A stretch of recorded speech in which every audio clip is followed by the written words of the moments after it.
നമസ്കാരം. ഞാൻ ഗ്ലാർമിന പി, അക്കാഡമിക് കൗൺസിലർ, ഇഗ്നോ ആസി കൊച്ചിൻ.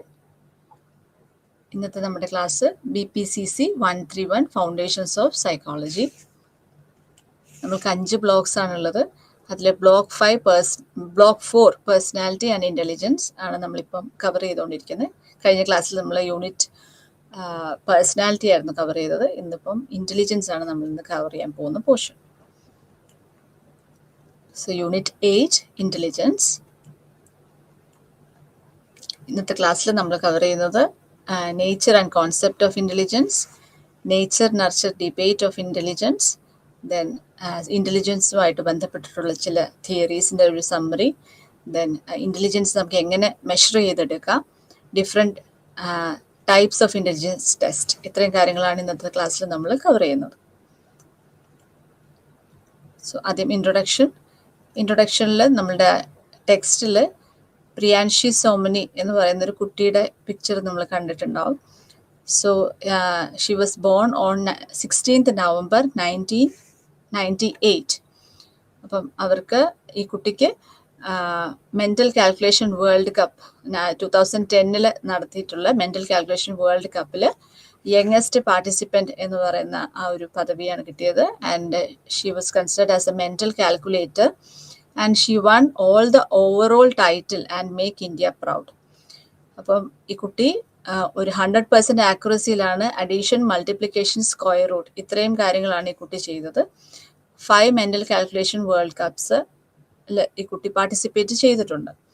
സോ ഇത്തരത്തിലുള്ള ചൈൽഡ് പ്രോഡിജി എങ്ങനെയാണ് ഇത് സംഭവിക്കുന്നത്? ഇത് ഒരു ഹെറിഡിറ്ററി അല്ലെങ്കിൽ ജനിതകമായിട്ട് കിട്ടുന്ന ഒരു കഴിവാണോ, അതോ നമ്മളുടെ ജീവിത സാഹചര്യങ്ങൾ കൊണ്ടാണോ ഇത്തരത്തിൽ ഒരു പ്രോഡിജി കുട്ടികളിൽ കാണുന്നത്? അപ്പം ഇൻ്റലിജൻസ് എന്ന് പറയുമ്പം ആ വാക്കിൻ്റെ അർത്ഥം ബുദ്ധി എന്നാണ്. അപ്പം എങ്ങനെയാണ് ഈ ബുദ്ധി വരുന്നത്, അല്ലെങ്കിൽ ഈ ബുദ്ധിക്ക് സഹായകമായ ഘടകങ്ങൾ എന്തൊക്കെയാണ്?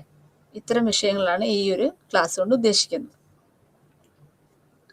സോ ഇൻ്റലിജൻസ് അല്ലെങ്കിൽ ബുദ്ധി എന്ന് പറയുമ്പോൾ ഈ ബുദ്ധി അളക്കാൻ വേണ്ടിയിട്ടാണ് ഏറ്റവും കൂടുതൽ ഹ്യൂമൻ ക്വാളിറ്റിയിൽ നമ്മൾ അളക്കുന്നത് ഈ ഇൻ്റലിജൻസ് ആണ്. അപ്പോൾ ഇൻ്റലിജൻസ് ഏറ്റവും കൂടുതൽ കുട്ടികൾക്ക് ഇൻ്റലിജൻസ് ഉണ്ടെന്ന് നമ്മൾ തിരിച്ചറിയുന്നത് കുട്ടികൾ സ്കൂളിൽ ചെന്ന് അവരുടെ ടെസ്റ്റുകളിലൂടെയാണ്. സോ ഏത് തരത്തിലുള്ള ഇൻ്റലിജൻസ് ആണ് നമ്മൾ ഈ ടെസ്റ്റുകളിലൂടെ മെഷർ ചെയ്യുന്നത്? ഇപ്പോൾ ഇൻ്റലിജൻസ് എന്ന് പറയുമ്പോൾ നമ്മൾ അതിൻ്റെ ഒരു ഡെഫിനേഷൻ എന്ന് പറയുമ്പോൾ ഇതൊരു എബിലിറ്റിയാണ്, ഒരു കഴിവാണ്. ഈ കഴിവെന്ന് പറയുന്നത് നമുക്ക് അറിവ് നേടാനുള്ള കഴിവും നമ്മൾക്ക് കിട്ടിയ അറിവ് നമ്മൾ അത് ഒരു പ്രാക്ടിക്കൽ സൊല്യൂഷനിലേക്ക് അപ്ലൈ ചെയ്യാനുള്ളൊരു കപ്പാസിറ്റി. ഈ 2 കാര്യങ്ങളാണ് ഇൻ്റലിജൻസ് കൊണ്ട് നമ്മൾ ഉദ്ദേശിക്കുന്നത്. സോ കോളേജുകളിലും അതുപോലെ സ്കൂളിലും ഒക്കെ നമുക്ക് സക്സസ് എന്ന് പറയുമ്പം അതെല്ലാം ഈ ഇൻ്റലിജൻസിൻ്റെ ആ ഒരു കോൺസെപ്റ്റുമായിട്ട് ബന്ധപ്പെട്ടിട്ടാണ് കിടക്കുന്നത്. മറ്റ് വേരിയബിൾസ് അല്ല അവിടെ കൂടുതലും പ്രാധാന്യം ഇൻ്റലിജൻസിൻ്റെ ബേസിസിലാണ് നമ്മൾ പറയാറ്. സോ ഇൻ്റലിജൻസ് പറയുന്ന വാക്ക് വന്നിരിക്കുന്നത് ഒരു ലാറ്റിൻ വെർബ് ഇൻ്റലിഗേർ എന്ന് പറയുന്ന ഒരു ലാറ്റിൻ വെർബിൽ നിന്നാണ്. അതിൻ്റെ അർത്ഥം ടു അണ്ടർസ്റ്റാൻഡ്, മനസ്സിലാക്കുക, to comprehend and to perceive എന്നാണ്. അടുത്തത് കോൺസെപ്റ്റ് ഓഫ് ഇൻ്റലിജൻസ് ആണ്. സോ ഇൻ്റലിജൻസ് എന്ന് പറയുമ്പോൾ നമുക്ക് അതിനകത്ത് ഒരുപാട് എബിലിറ്റീസ് ചേർന്നിട്ടാണ് ഇൻ്റലിജൻസ് എന്ന് പറയുന്ന ഒരു കപ്പാസിറ്റിയിലേക്ക് വരുന്നത്. ഇപ്പോൾ പല എബിലിറ്റീസ് എന്ന് പറയുമ്പോൾ ഒരു മ്യൂസിക്കൽ എബിലിറ്റി ആയിരിക്കാം, അല്ലെങ്കിൽ ഒരു സ്പേഷ്യൽ എബിലിറ്റി ആയിരിക്കാം, അല്ലെങ്കിൽ ഒരു വെർബൽ എബിലിറ്റി ആയിരിക്കാം. അങ്ങനെ പല എബിലിറ്റീസ് ചേർന്നിട്ട് ഉള്ളൊരു ഗ്ലോബൽ കപ്പാസിറ്റിയാണ് നമുക്ക് ഇൻ്റലിജൻസ് എന്ന് പറയാം. So it is the ability to understand the incoming information. നമ്മളിലേക്ക് വരുന്ന ഏതൊരു ഇൻഫർമേഷനും നമ്മൾ മനസ്സിലാക്കിയിട്ട് അതിൽ നിന്ന് ഒരു സെൻസ് എടുക്കുക എന്നുള്ളതാണ് ഇൻ്റലിജൻസിൻ്റെ ഒരു എബിലിറ്റി എന്ന് പറയുമ്പോൾ. സോ ഇൻ്റലിജൻസ് ഉണ്ടെങ്കിൽ നമ്മൾക്ക് പുതിയ പുതിയ സ്കിൽസ് അക്വയർ ചെയ്യാൻ സാധിക്കും. അതുപോലെ ഉള്ള നോളജ് വെച്ച് നമുക്ക് എന്തെങ്കിലും ഒരു ടാസ്ക് കംപ്ലീറ്റ് ചെയ്യാനോ അല്ലെങ്കിൽ ഒരു സിറ്റുവേഷൻ ഡീൽ ചെയ്യാനോ നമുക്ക് സാധിക്കും. ഇൻ്റലിജൻസ് കുറവാവും തോറും അല്ലെങ്കിൽ ബുദ്ധിക്ക് കുറവ് ഉണ്ടെങ്കിൽ ഈ ഒരു കപ്പാസിറ്റിയിൽ നമ്മൾക്ക് കുറവ് കാണാൻ സാധിക്കും. So intelligence includes a capacity to understand novel stimuli. അതായത് പുതിയ തരത്തിലുള്ള എന്തെങ്കിലും ഒരു ഇൻഫർമേഷൻ, ഞങ്ങൾ ഇതിന് മുന്നത്തെ ക്ലാസ്സിൽ പറഞ്ഞ പോലെ സെൻസറി ഇൻഫർമേഷൻ ആയിരിക്കാം, അല്ലെങ്കിൽ വെർബൽ ഇൻഫർമേഷൻ ആയിരിക്കാം, അല്ലെങ്കിൽ ഇപ്പോൾ ഓഡിറ്ററി ഇൻഫർമേഷൻ ആയിരിക്കും. അപ്പോൾ നമ്മളിലേക്ക് വരുന്ന എന്ത് ഇൻഫർമേഷനെ മനസ്സിലാക്കാൻ സാധിക്കുക, അതുപോലെ പഠിക്കാനുള്ളൊരു കഴിവ്, അതുപോലെ ലാംഗ്വേജ് അല്ലെങ്കിൽ ഭാഷ കൈകാര്യം ചെയ്യാനുള്ള കഴിവ്, മറ്റുള്ളവരുമായിട്ട് കമ്മ്യൂണിക്കേറ്റ് ചെയ്യാനുള്ള ഒരു കഴിവ്, നമ്മളുടെ ചുറ്റുമുള്ള സാഹചര്യം എന്താണെന്നുള്ളൊരു തിരിച്ചറിവ്, ഇതെല്ലാം ചേർത്തിട്ടാണ് നമ്മൾ ഇൻ്റലിജൻസ് എന്ന് പറയുന്ന ഒരു ഗ്ലോബൽ കപ്പാസിറ്റിയെ മനസ്സിലാക്കേണ്ടത്. And if a person is having intelligence, നമുക്ക് പറയാം and that person will have the ability to reason. അതായത് നമുക്കൊരു അതിനൊരു കാരണം കണ്ടെത്താനും പല പ്രശ്നങ്ങളും പ്ലാൻ ചെയ്യാനും അതുപോലെ സോൾവ് ചെയ്യാനും ക്രിയേറ്റീവായിട്ട് സോൾവ് ചെയ്യാനും ഇൻ്റലിജൻസ് ഉള്ളവർക്ക് സാധിക്കും. ഇൻ്റലിജൻസ് എന്ന് പറയുമ്പോൾ അപ്പം നമുക്ക് ചുരുക്കത്തിൽ നമുക്ക് പറയാം, ഇൻ്റലിജൻസ് എന്ന് പറയുമ്പോൾ ഒരു മെൻ്റൽ കേപ്പബിലിറ്റിയാണ്.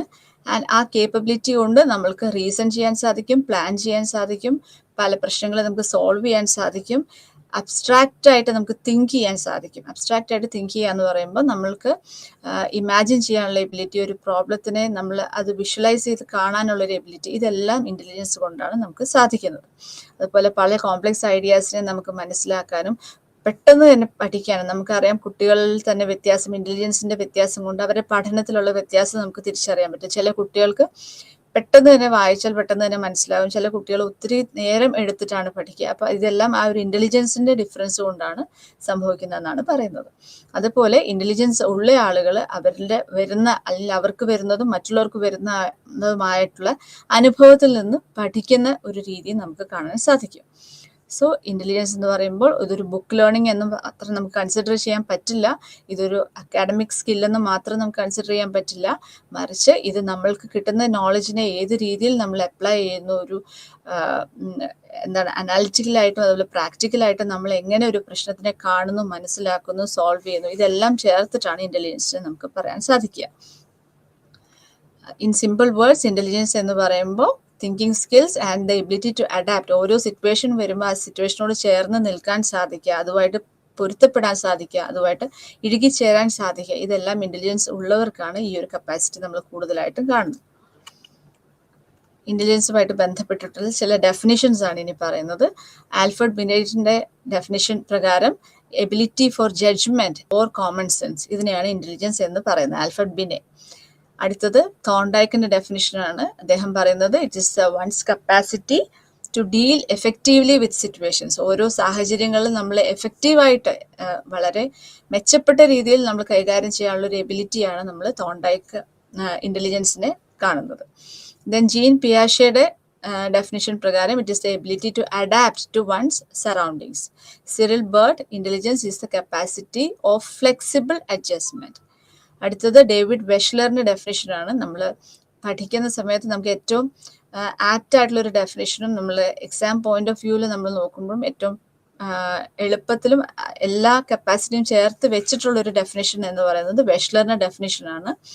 സോ വെഷ്ലറിന്റെ ഡെഫിനേഷൻ പ്രകാരം ഇൻ്റലിജൻസ് എന്ന് പറയുന്നത് ഇറ്റ്സ് എ ഗ്ലോബൽ കപ്പാസിറ്റി, ഒരുപാട് കപ്പാസിറ്റി ചേർന്നിട്ടുള്ള ഒരു ഗ്ലോബൽ കപ്പാസിറ്റിയാണ് ഇൻ്റലിജൻസ് എന്ന് പറയുന്നത്. Global capacity of the individual to think rationally, നമുക്ക് യുക്തിപരമായിട്ട് നമുക്ക് ചിന്തിക്കാൻ പറ്റുക എന്നുള്ളതാണ്. To think rationally, to act purposefully and to deal effectively with the environment. ഇതാണ് ഇൻ്റലിജൻസിലെ ഗ്ലോബലി നമ്മൾ റെക്കഗ്നൈസ് ചെയ്തിട്ടുള്ള ഒരു ഡെഫിനേഷനാണ് ഡേവിഡ് വെഷ്ലറിന്റെ ഡെഫിനേഷൻ. അടുത്തത് നേച്ചർ ഓഫ് ഇൻ്റലിജൻസ് ആണ്. ഇപ്പം നമ്മൾ ഇതിനു മുന്നേ പറഞ്ഞ കാര്യങ്ങൾ തന്നെ സമ്മറൈസ് ചെയ്തിട്ടാണ് പറയുന്നത്. അപ്പോൾ ability for adjustment to the environment, ഒരു പെർട്ടിക്കുലർ സാഹചര്യം വരുമ്പോൾ ഒരു പുതിയൊരു സാഹചര്യവുമായിട്ട് പൊരുത്തപ്പെട്ടു പോവുക, അല്ലെങ്കിൽ അഡ്ജസ്റ്റ് ചെയ്യുക, അല്ലെങ്കിൽ അതുമായിട്ട് ഇഴുകിച്ചേർന്ന് പോകാൻ പറ്റുക എന്നുള്ളത് ഇൻ്റലിജൻസിന്റെ ഒരു എബിലിറ്റി, ഇൻ്റലിജൻസ് ഉള്ളവരിലാണ് നമ്മളത് കൂടുതൽ കാണുക. So ability for adjustment to environment, ability to perceive relationship between various objects. ഇപ്പൊ ഫ്രോഗും ടോഡും തമ്മിലുള്ള റിലേഷൻഷിപ്പ് എന്താണ്, അത് തമ്മിൽ എന്താണ് വ്യത്യാസം, ഇങ്ങനെയുള്ള റിലേഷൻഷിപ്സ് മനസ്സിലാക്കാൻ പറ്റുക. ഫോർ എക്സാമ്പിൾ നമ്മൾ പറയും. അതുപോലെ എബിലിറ്റി ടു സോൾവ് പ്രോബ്ലംസ്, ഇപ്പോൾ മാത്തമാറ്റിക്കൽ പ്രോബ്ലംസ് ആയിക്കോട്ടെ അല്ലെങ്കിൽ ലൈഫിൽ വരുന്ന പ്രോബ്ലംസ് ആയിക്കോട്ടെ, അത് എങ്ങനെ നമുക്ക് സോൾവ് ചെയ്യാൻ പറ്റുക, എങ്ങനെ ഒറ്റയ്ക്ക് അല്ലെങ്കിൽ മറ്റുള്ളവരെ ആശ്രയിക്കാതെ ചിന്തിക്കാൻ സാധിക്കുക. Ability to think independently, ability to learn maximum in minimum period of time, ability to benefit from one's own experience and the experience of others. ഇതെല്ലാം ഇൻ്റലിജൻസിന്റെ നേച്ചർ ആയിട്ടാണ് നമ്മൾ പറയുന്നത്, ഇൻ്റലിജൻസിന്റെ സ്വഭാവമായിട്ടാണ് നമ്മൾ കണക്കാക്കുന്നത്. So ability for adjustment, ability to perceive relationship, ability to solve problems, ability to think independently, ability to learn maximum in minimum period of time, ability to benefit from one's own experience and the experience of others. എല്ലാം നമ്മൾ തന്നെ കൊണ്ടു പഠിക്കണമെന്നില്ല, മറ്റുള്ളവരെ കണ്ടും നമുക്ക് പഠിക്കാൻ സാധിക്കും. ഇതും ഇന്റലിജൻസ് ഉള്ളവരിൽ പ്രത്യേകിച്ച് നമുക്കത് വേർതിരിച്ച് അറിയാനും സാധിക്കും. സോ ദെയർഫോർ ഇന്റലിജൻസ് ഇതൊരു ഇൻബോൺ എബിലിറ്റി ആണ് of an individual. The distribution of intelligence is not equal among all human beings. എല്ലാവരിലും ഇന്റലിജൻസ് ഒരേപോലെയല്ല. Individual differences exist in the capacity or ability of intelligence. There is wide individual difference that exists among the individuals with regard to intelligence. Intelligence എല്ലാ മനുഷ്യരിലും ഒരേപോലെയല്ല, ഓരോരുത്തരിലും ഓരോ തരത്തിൽ ഓരോ ലെവലിലുമായിരിക്കും അവരുടെ intelligence നിൽക്കുക. ചിലർക്ക് മ്യൂസിക്കലായിരിക്കും ഇന്റലിജൻസ്, ചിലരിൽ നോക്കുമ്പോൾ വെർബൽ ഇന്റലിജൻസ് ആയിരിക്കും, ചിലർക്ക് ലോജിക്കൽ മാത്തമാറ്റിക്കൽ ഇന്റലിജൻസ് ആയിരിക്കും. അങ്ങനെ പല രീതിയിൽ നമുക്ക് ഇന്റലിജൻസ് കാണാനും സാധിക്കും. ദെൻ അടുത്തത് nature versus nurture debate in intelligence. എപ്പോഴും നിലനിർത്തുന്ന ഒരു ഡിബേറ്റ് ആണ് നേച്ചർ വേഴ്സസ് നർച്ചർ ഡിബേറ്റ്.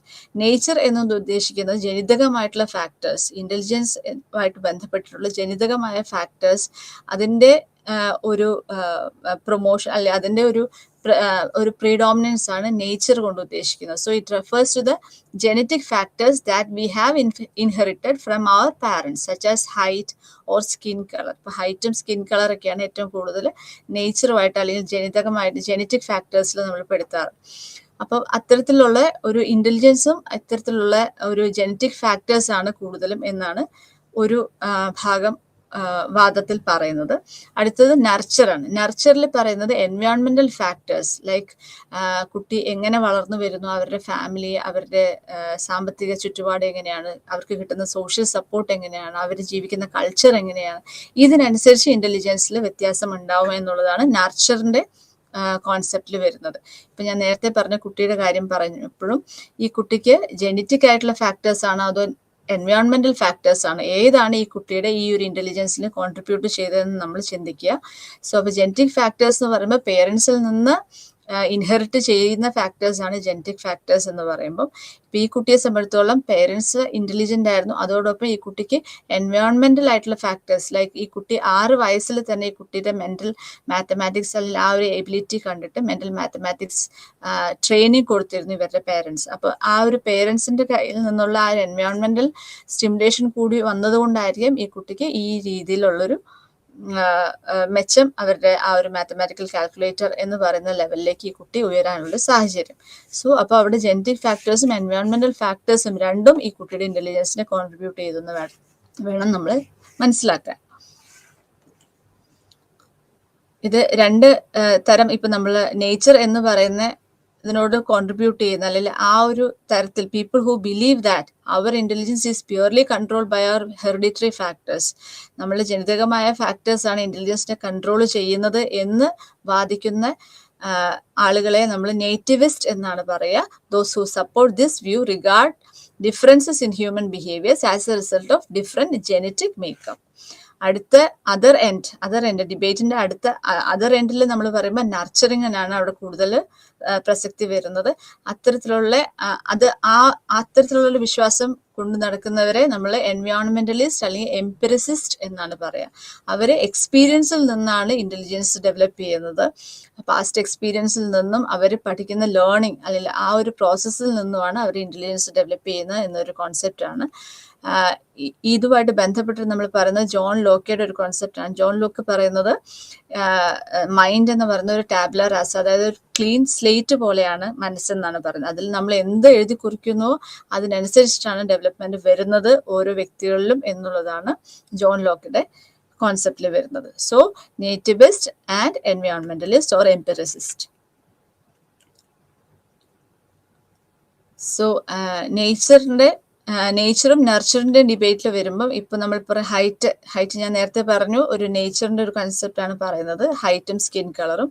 പക്ഷെ ഹൈറ്റ് ഒരു ഫിസിക്കൽ ട്രേറ്റ് ആണ്, അവിടെ ജനറ്റിക് ഫാക്ടേഴ്സും എൻവയോൺമെന്റൽ ഫാക്ടേഴ്സും വരുന്നുള്ളതാണ് ഇപ്പോഴത്തെ റീസെന്റ് സ്റ്റഡീസിൽ പറയുന്നത്. സോ അപ്പം പേരൻസ് ഹൈറ്റ് ഉണ്ടെങ്കിൽ പോലും അല്ലെങ്കിൽ കുട്ടിയുടെ അച്ഛനും അമ്മയ്ക്കും ഹൈറ്റ് ഉണ്ടെങ്കിൽ പോലും കുട്ടിക്ക് വേണ്ട രീതിയിൽ ഒരു നറിഷ്മെന്റ് കിട്ടിയില്ല എങ്കിൽ ഈ കുട്ടി പേരൻസിനേക്കാളും ഹൈറ്റ് കുറവ് ആവാനുള്ള സാധ്യതയുണ്ട് എന്നാണ് ഇപ്പോഴത്തെ റീസെന്റ് സ്റ്റഡീസിൽ പറയുന്നത്. ഇതുമായിട്ട് ബന്ധപ്പെട്ടിട്ടുള്ള ചില സ്റ്റഡീസാണ് ഇതിനകത്ത് നമ്മൾ പറയുന്നത്. ഈ പല സ്റ്റഡീസ് നമ്മൾ ടെക്സ്റ്റിലില്ല, പക്ഷെ നമ്മൾ ഇതൊക്കെ ഒന്ന് മനസ്സിലാക്കിയിരിക്കുന്നത് നല്ലതാണ്.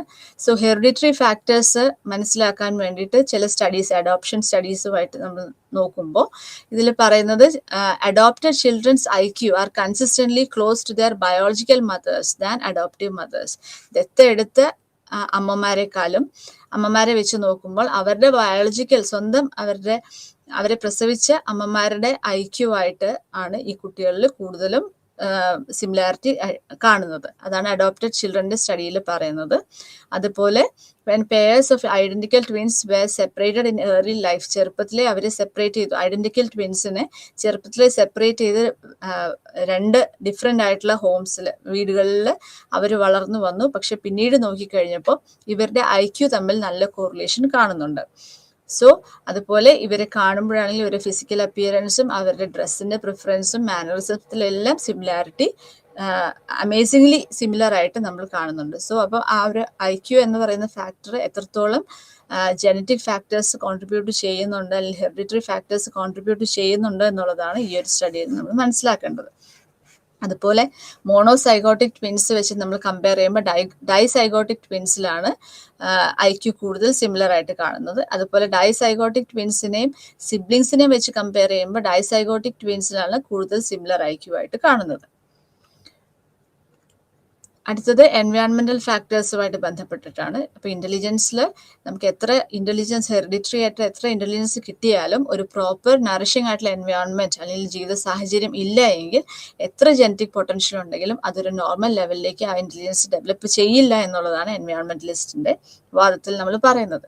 സോ അപ്പോൾ വിത്ത് മാത്രം നന്നായാൽ പോരാ, അവിടെ ഒരു ബാഡ് സോയിലാണ് അല്ലെങ്കിൽ വിളനിലം മോശം ആണെങ്കിൽ ഒരു പുവർ ആയിട്ടുള്ള ഒരു ഇന്റലക്ച്വൽ ക്രോപ്പാണ് നമ്മളവിടെ പ്രതീക്ഷിക്കേണ്ടത് എന്നുള്ളതാണ് എൻവയോൺമെന്റലിസ്റ്റിൽ പറയുന്നത്. സോ പുവർ അറ്റൻഷൻ, സ്ട്രെസ്, അതുപോലെ poverty, poor health and education, ഇതെല്ലാം ഇന്റലിജൻസിനെ അല്ലെങ്കിൽ IQവിനെ മോശമായ രീതിയിൽ അല്ലെങ്കിൽ കുറഞ്ഞ രീതിയിൽ എഫക്റ്റ് ചെയ്യും എന്നുള്ളതാണ് പറയുന്നത്.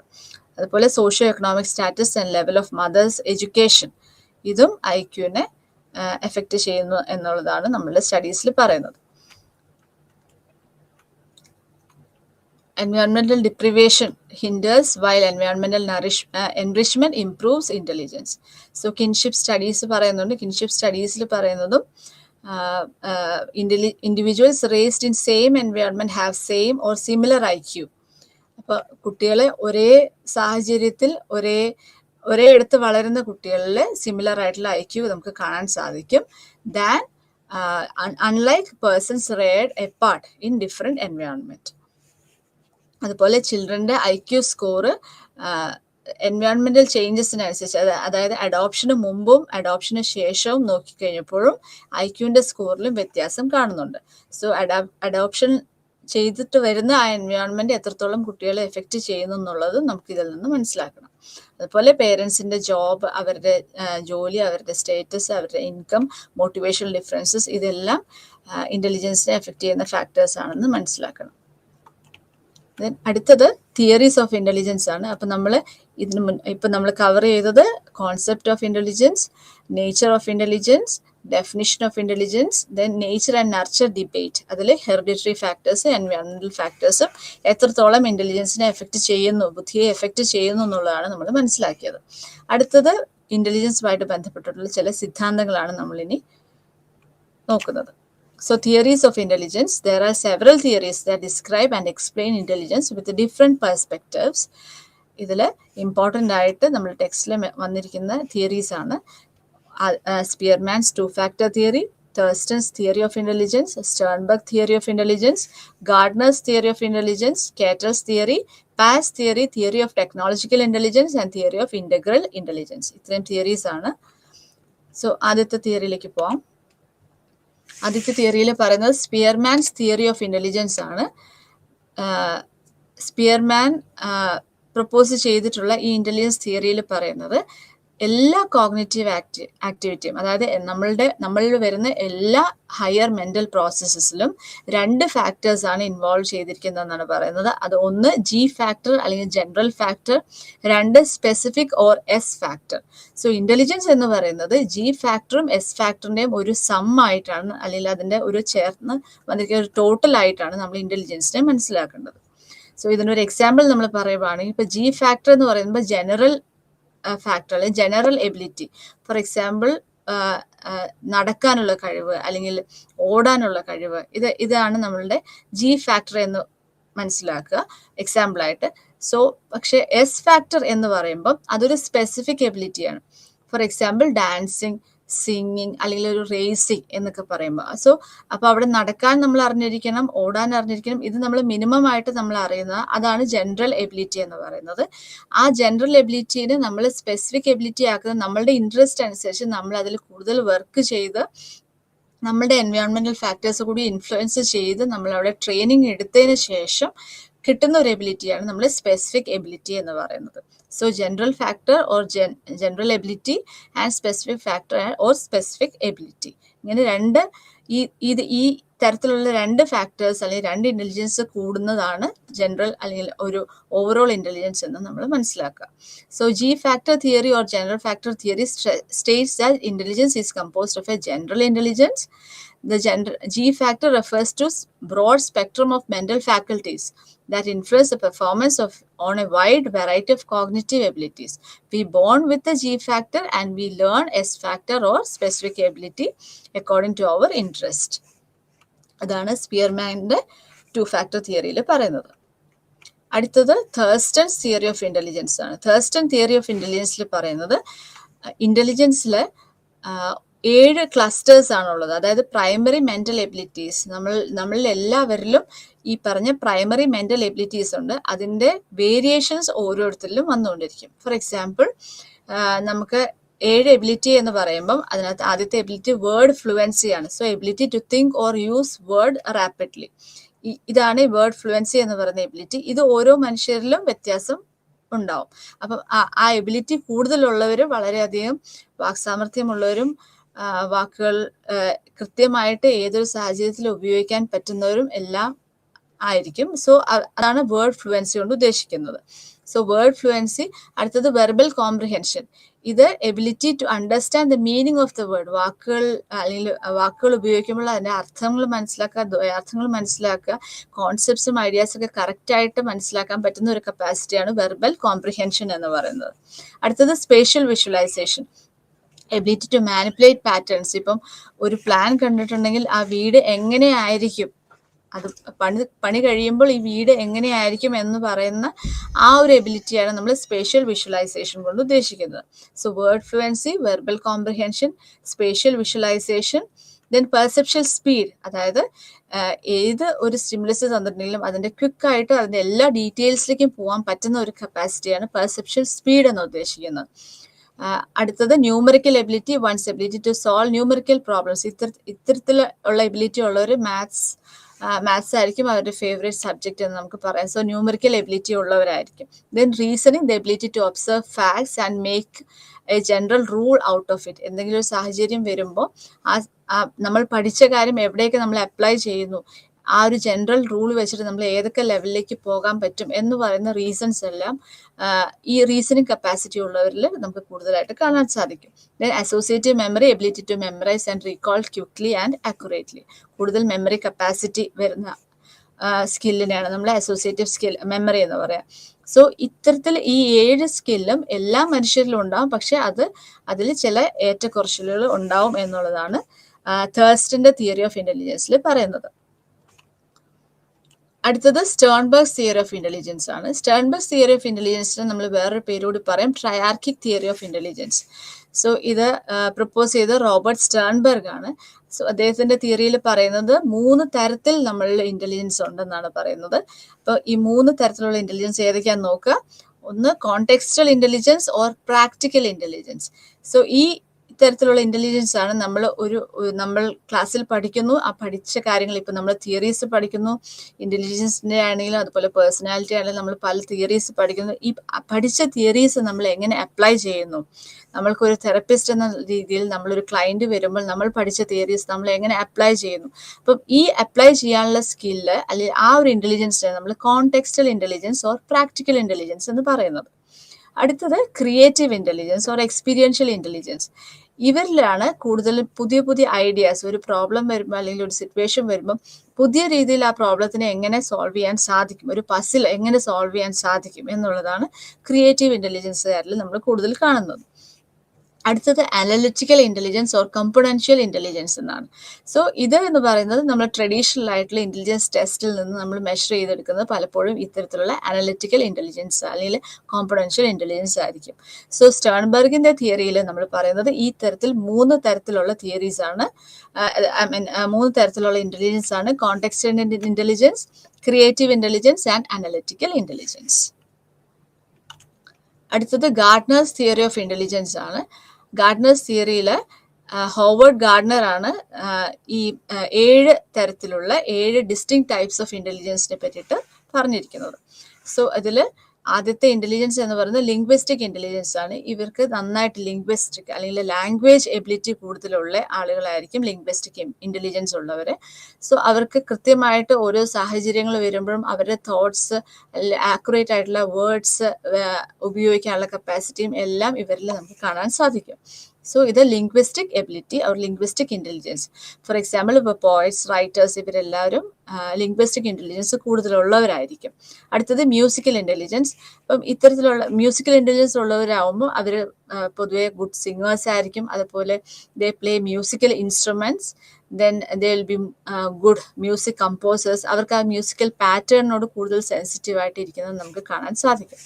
സോ അതാണ് മ്യൂസിക്കൽ ഇന്റലിജൻസ്. അടുത്തത് ലോജിക്കൽ മാത്തമാറ്റിക്കൽ ഇന്റലിജൻസ്. സോ കൂടുതലും സയന്റിസ്റ്റ് എന്നൊക്കെ നമ്മൾ പറയുമ്പോൾ ലോജിക്കൽ മാത്തമാറ്റിക്കൽ ഇന്റലിജൻസ് ആയിരിക്കും അവരിൽ കൂടുതൽ കാണാൻ സാധിക്കുക. Ability to think critically and on abstract problems. അടുത്തത് സ്പേഷ്യൽ ഇന്റലിജൻസ് ആണ്. സ്പേഷ്യൽ ഇന്റലിജൻസ് നമ്മൾ പറയുമ്പോൾ navigators, pilots, architects, painters. So ഒരു പടം വരച്ചു തുടങ്ങുമ്പോൾ ഈ പടം എങ്ങനെയാകും എന്ന് പറയാനായിട്ട് ഇവരെ കൊണ്ട് സാധിക്കുക. അതുപോലെ ഇപ്പം ഞാൻ നേരത്തെ പറഞ്ഞ ഒരു പ്ലാൻ കാണുമ്പോൾ ഈ വീട് പണിത് കഴിയുമ്പോൾ എങ്ങനെയായിരിക്കും എന്ന് ഇവർക്ക് വിഷ്വലൈസ് ചെയ്യാനായിട്ട് സാധിക്കും. അപ്പോൾ വിഷ്വൽ ഇമേജസ് അല്ലെങ്കിൽ മെന്റൽ ഇമേജസ് കൂടുതൽ മാനിപ്പുലേറ്റ് ചെയ്യാനെല്ലാം ഇവർക്ക് സാധിക്കും. സോ അതാണ് സ്പേഷ്യൽ ഇന്റലിജൻസ് കൊണ്ട് ഉദ്ദേശിക്കുന്നത്. അടുത്തത് ബോഡിലി കൈനസ്തെറ്റിക് ഇന്റലിജൻസ്. സോ ഇവരിൽ നമുക്ക് കൂടുതൽ കാണുന്നത് അവരുടെ ബോഡി കൺട്രോൾ ചെയ്യാൻ, അതുപോലെ ബോഡിയെ ട്രെയിൻ ചെയ്തെടുക്കാനും സാധിക്കും. അപ്പം നമുക്ക് ഒബ്വിയസ്ലി നമുക്കറിയാം ഇവരെ കൂടുതൽ സ്പോർട്സ് പേഴ്സൺ, അതുപോലെ ഡാൻസേഴ്സ്, ആക്ടേഴ്സ്, ഇവരൊക്കെ ബോഡിലി കൈനസ്തെറ്റിക് ഇന്റലിജൻസ് ഉള്ളവരായിരിക്കും. അടുത്തത് ഇൻട്രാ പേഴ്സണൽ ഇന്റലിജൻസ്. അതായത് ഇൻട്രാ എന്ന് പറയുമ്പോൾ വിതിൻ ആണ്. So being aware of one's own feelings, നമ്മളുടെ തന്നെ ഫീലിങ്സ് മനസ്സിലാക്കുക, ഇമോഷൻസ് മനസ്സിലാക്കുക, നീഡ്സ്, മോട്ടീവ്സ്, ഇതിനെ കുറിച്ചിട്ടൊക്കെ ഒരു നല്ല ഒരു അറിവുള്ള ആളുകളായിരിക്കും ഇൻട്രാ പേഴ്സണൽ ഇന്റലിജൻസ് ഉള്ളവർ. For example philosophers, spiritual leaders, ഇവരെ. അടുത്തത് ഇന്റർപേഴ്സണൽ റിലേഷൻഷിപ്പ്, ഇന്റർപേഴ്സണൽ ഇന്റലിജൻസ് ഉള്ളവർ.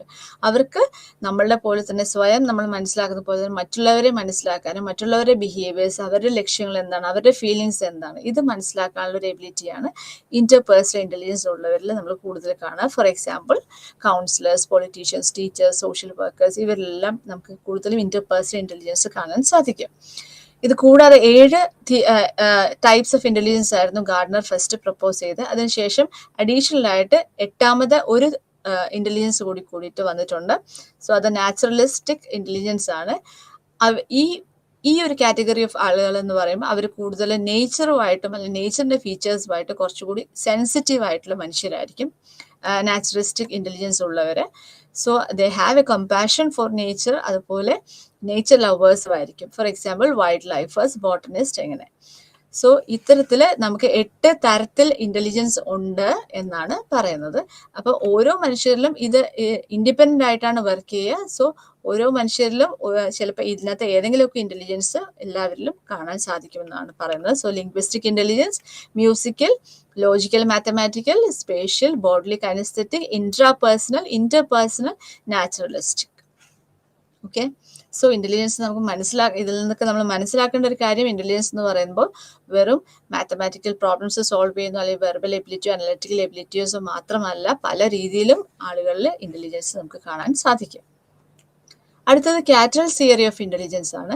ഇതിൽ പറയുന്നത് 2 തരത്തിൽ ഇന്റലിജൻസ് ആണ് നമ്മളിൽ വരുന്നതെന്ന് പറയുന്നത്. റേമണ്ട് ബി കാറ്റൽ പറയുന്ന അനുസരിച്ച് ഫ്ലൂയിഡ് ഇന്റലിജൻസും ക്രിസ്റ്റലൈസ്ഡ് ഇന്റലിജൻസും. ഫ്ലൂയിഡ് ഇന്റലിജൻസ് എന്ന് പറയുമ്പോൾ നമുക്ക് ഒരു പുതിയൊരു പ്രോബ്ലം നമ്മൾ എങ്ങനെ സോൾവ് ചെയ്യുന്നു, അതാണ് ഫ്ലൂയിഡ് ഇന്റലിജൻസ് എന്നുകൊണ്ട് ഉദ്ദേശിക്കുന്നത്. സോ അത് കൂടുതലും ഒരു ജനറ്റിക് ബേസിസിലാണ് നമ്മൾ ഫ്ലൂയിഡ് ഇന്റലിജൻസ് പറയുന്നത്. ക്രിസ്റ്റലൈസ്ഡ് ഇന്റലിജൻസ് എന്ന് പറയുമ്പോൾ പാസ്റ്റ് എക്സ്പീരിയൻസിൽ നിന്ന് അല്ലെങ്കിൽ നമ്മൾ പഠിച്ച സ്കില്ലിൽ നിന്ന്, ആ ഒരു നോളജിൽ നിന്ന് നമ്മൾ ആ ഒരു പ്രോബ്ലത്തെ സോൾവ് ചെയ്യാൻ സാധിക്കുക, അല്ലെങ്കിൽ ആ ഒരു എബിലിറ്റിയാണ് ക്രിസ്റ്റലൈസ്ഡ് ഇന്റലിജൻസ് എന്ന് പറയുന്നത്. So it involves intellectual learning that one has accumulated throughout the life span. For example, നമ്മൾ എങ്ങനെ ഒരു പുസ്തകം നമ്മൾ വായിച്ചെടുക്കുന്നു, അപ്പോൾ അവിടെ ഒരു ക്രിസ്റ്റലൈസ്ഡ് ആയിട്ടുള്ള ഇന്റലിജൻസ് ആണ് വരുന്നത്. അതേസമയം നമ്മളിപ്പോൾ ഒരു പസിൽ സോൾവ് ചെയ്യുമ്പോൾ അവിടെ നമ്മൾ വരുന്നത് ഒരു ഫ്ലൂയിഡ് ഇന്റലിജൻസ് ആണ്. ഓക്കെ, സോ ക്രിസ്റ്റലൈസ്ഡ് ഇന്റലിജൻസ് നമുക്ക് പ്രായം കൂടുന്തോറും ക്രിസ്റ്റലൈസ്ഡ് ഇന്റലിജൻസിന്റെ അളവ് നമുക്ക് കൂടുതലായിട്ട്, അല്ലെങ്കിൽ ആ ഒരു എബിലിറ്റി കൂടുതലായിട്ട് കാണാൻ സാധിക്കും. Because that involves the past experience and learning. Then non cognitive intelligence എന്ന് പറഞ്ഞ 2 ഇന്റലിജൻസ് പറയുന്നുണ്ട്. നോൺ കോഗ്നിറ്റീവ് ഇന്റലിജൻസിൽ വരുന്നതാണ് ഒന്ന് ഇമോഷൻ ഇന്റലിജൻസ്, അതായത് ഇമോഷൻസ് അല്ലെങ്കിൽ വികാരങ്ങളെ പെർസീവ് ചെയ്യാനും എക്സ്പ്രസ് ചെയ്യാനും മറ്റുള്ളവരുടെ ഇമോഷൻസും തോട്ട്സും മനസ്സിലാക്കാനും അതുപോലെ ഇമോഷൻസ് റെഗുലേറ്റ് ചെയ്യാനുള്ള ഒരു കപ്പാസിറ്റിയാണ് ഇമോഷണൽ ഇന്റലിജൻസ് കൊണ്ട് ഉദ്ദേശിക്കുന്നത്. അടുത്തത് സോഷ്യൽ ഇന്റലിജൻസ്. സോഷ്യൽ ഇന്റലിജൻസ് എന്ന് പറയുമ്പോൾ ആളുകളെ, അതായത് മറ്റു വ്യക്തികളെ മനസ്സിലാക്കാനും അവരെ മാനേജ് ചെയ്യാനുള്ള ഒരു കപ്പാസിറ്റിയാണ് നമ്മൾ സോഷ്യൽ ഇന്റലിജൻസ് എന്നുകൊണ്ട് ഉദ്ദേശിക്കുന്നത്. സോ ഇത് രണ്ടുമാണ് നോൺ കോഗ്നിറ്റീവ് ഇന്റലിജൻസിൽ വരുന്നത്. അടുത്തത് പാസ് തിയറിയാണ്. പാസ് തിയറിയിൽ Das and his colleagues, Das, Naglieri and Kirby, ഇവരെ പ്രപ്പോസ് ചെയ്തിട്ടുള്ള ഒരു തിയറിയാണ് പറയുന്നത്. So planning, attention, simultaneous and successive theory, ഇങ്ങനെയാണ് ഈ തിയറിയുടെ ഫുൾ ഫോം വരുന്നത്, പാസ് തിയറി. സോ ഈ പാസ് തിയറിയിൽ കാര്യം പ്ലാനിങ് P ആണ് സ്റ്റാർട്ട് ചെയ്യുന്നതെങ്കിലും ഇത് തുടങ്ങുന്നത് അറ്റൻഷനിൽ നിന്നാണ്. അറ്റൻഷൻ ഓർ അറൗസൽ, ഒരു പ്രോബ്ലം വരുന്നു അല്ലെങ്കിൽ ഒരു സിറ്റുവേഷൻ ഉണ്ട് എന്ന് നമ്മൾ മനസ്സിലാക്കുമ്പോൾ നമ്മൾ അറ്റൻഡ് ചെയ്ത് നമ്മളൊരു ഒപ്റ്റിമൽ ലെവൽ ഓഫ് എറോസലിലേക്ക് നമ്മൾ എത്തുമ്പോഴാണ് നമുക്ക് ആ പ്രോബ്ലം മനസ്സിലാക്കാനുള്ള ഒരു കപ്പാസിറ്റി നമ്മൾ എത്തുന്നതാണ് ഫസ്റ്റ് സ്റ്റേജ്. ഫോർ എക്സാമ്പിൾ, ഇപ്പൊ ഒരു ടീച്ചർ പറയാണ്, ഇനി അടുത്തവറിൽ ഞാനൊരു സ്റ്റെപ്സ് നമ്മൾ പഠിക്കുന്ന പോലെ അങ്ങനെ സക്സസീവ് ആയിട്ട് ആ ഒരു പ്രോസസ്സിങ് നടക്കുന്നു. ഇതിന് ആവശ്യത്തിന് നമുക്കൊരു പ്ലാനിങ് അല്ലെങ്കിൽ ഒരു പ്ലാനിങ് എബിലിറ്റി നമുക്ക് വേണം. എന്താണ് നമ്മൾ പഠിക്കേണ്ടത്, എത്ര സമയം കൊണ്ട് ഏത് പോർഷൻസ് നമുക്ക് കവർ ചെയ്യാൻ സാധിക്കും, ഇത്ര ടൈം ഷെഡ്യൂൾ നമ്മൾ വെക്കുന്നു, ഇതിനെല്ലാം നമുക്ക് ആവശ്യത്തിന് ഇന്റലിജൻസ് വേണം. സോ ഈ എല്ലാ പ്രോസസ്സിനും ഇന്റലിജൻസ് വേണം. സോ ആ ഒരു 4 ടൈപ്സ് ഓഫ് കോമ്പീറ്റൻസിനെ കുറിച്ചിട്ടാണ് പാസ് തിയറിയിൽ പറയുന്നത്. So planning process is important when the individual makes a decision about how to solve a problem or carry out an activity. So that involves the goal setting and monitoring feedback. അപ്പോൾ നമ്മൾ പഠിച്ച കാര്യങ്ങൾ clear ആയെന്ന് പറയാൻ നമ്മൾ വീണ്ടും revise ചെയ്യുന്നു. ഇതെല്ലാം പ്ലാനിങ്ങുമായിട്ട് ബന്ധപ്പെട്ടിട്ടാണ്. അപ്പം ഇതിനു മുമ്പ് ഏറ്റവും ആദ്യം വേണ്ടത് ഒരു അറ്റൻഷൻ ആണ് വേണ്ടത്. Attention allows a person to attend the selective stimuli and ignore others. Then അതിനൊപ്പം തന്നെ simultaneous process helps in perceiving the stimulus as a whole and integrates the stimuli into groups. Successive processing integrates the stimuli into a specific serial order. PASS model helps in understanding various cognitive processes like reasoning, imagery, language and memory. അടുത്തത് theory of technological intelligence ആണ്. Theory of technological ഇന്റലിജൻസിൽ കൂടുതലും കൾച്ചറിന്റെ ഒരു ഇൻഫ്ലുവൻസിന് ാണ് നമ്മൾ പറയുന്നത്. So culture promotes intellectual development എന്നുള്ളത് ആ ഒരു കോൺസെപ്റ്റിലാണ് തിയറി ഓഫ് ടെക്നോളജിക്കൽ ഇന്റലിജൻസ് വരുന്നത്. സോ ടെക്നോളജിക്കൽ ഇന്റലിജൻസ് എന്ന് പറയുമ്പോൾ അഡ്വാൻസ്ഡ് കൺട്രീസിലുള്ള ആളുകളിൽ നമ്മൾ കാണുന്ന തരത്തിലുള്ള ഒരു ഇന്റലിജൻസ് ആണ് ടെക്നോളജിക്കൽ ഇന്റലിജൻസ് എന്ന് പറയുമ്പോൾ. So that involves the skills of attention, observation, analysis, performance, speed and achievement orientation. അടുത്തത് തിയറി ഓഫ് ഇന്റഗ്രൽ ഇന്റലിജൻസ് ആണ്. സോ തിയറി ഓഫ് ഇന്റഗ്രൽ ഇന്റലിജൻസിൽ ബോത്ത് കോഗ്നേറ്റീവ് ആയിട്ടുള്ള ഇന്റലിജൻസും അല്ലെങ്കിൽ കോമ്പീറ്റൻസും അതോടൊപ്പം നോൺ കോഗ്നേറ്റീവ് ആയിട്ടുള്ള കോമ്പീറ്റൻസും ഇതെല്ലാം ചേർന്നിട്ടാണ്, അതായത് ബോത്ത് ഹെറിഡിറ്ററി ഫാക്ടേഴ്സും എൻവയോൺമെന്റൽ ഫാക്ടേഴ്സും ഇന്റലിജൻസിനെ പ്രൊമോട്ട് ചെയ്യുക, ഇന്റലക്ച്വൽ ഡെവലപ്മെന്റിന് റോൾ ഉണ്ട് എന്നുള്ളതാണ് തിയറി ഓഫ് ഇൻ്റഗ്രൽ ഇൻ്റലിജൻസിൽ പറയുന്നത്. സോ അപ്പോൾ ആ ഇൻ്റഗ്രേഷനിൽ വരുന്നത് cognitive competence, then social competence, emotional competence and entrepreneurial competence. ഇത്രയും 4 കോമ്പിറ്റൻസ് ആണ് ഒരു ഹോളിസ്റ്റിക് കോൺസെപ്റ്റിൽ നമ്മൾ പറയുമ്പോൾ ഇൻ്റലിജൻസിൽ. So according to Sri Aurobindo, ultimate aim of intelligence എന്ന് പറയുന്നത് is the direct cognizance without the mediation of senses and hence without the distortions brought by the ego. അടുത്തത് അസസ്മെന്റ് ഓഫ് ഇൻ്റലിജൻസ് ആണ്. ഏതൊക്കെ തരത്തിൽ നമുക്ക് ഇൻ്റലിജൻസ് അസസ് ചെയ്യാം എന്നുള്ളതാണ്. So Alfred Binet and Theodore Simon, ഈ 2 വ്യക്തികളാണ് ആദ്യമായിട്ട് ഇൻ്റലിജൻസിന് വളരെ സയൻറ്റിഫിക് ആയിട്ടുള്ള ഒരു മെഷർമെൻറ്റ് ലെവലിലേക്ക് എത്തിച്ചത്. സോ ഇൻ്റലിജൻസ് നമ്മൾ മെഷർ ചെയ്യുമ്പോൾ ആദ്യം നമ്മൾ മെൻ്റൽ ഏജ്, ആദ്യം നമ്മൾ നോക്കുന്നത് ആ വ്യക്തിയുടെ ക്രോണോളജിക്കൽ ഏജ്. ഫോർ എക്സാമ്പിൾ 15 വയസ്സുള്ള ഒരു കുട്ടി എന്ന് പറയുമ്പം അവിടെ 15 വയസ്സ് എന്ന് പറയുന്നതാണ് അദ്ദേഹത്തിൻ്റെ ആ കുട്ടിയുടെ ക്രോണോളജിക്കൽ ഏജ് എന്ന് പറയുന്നത്.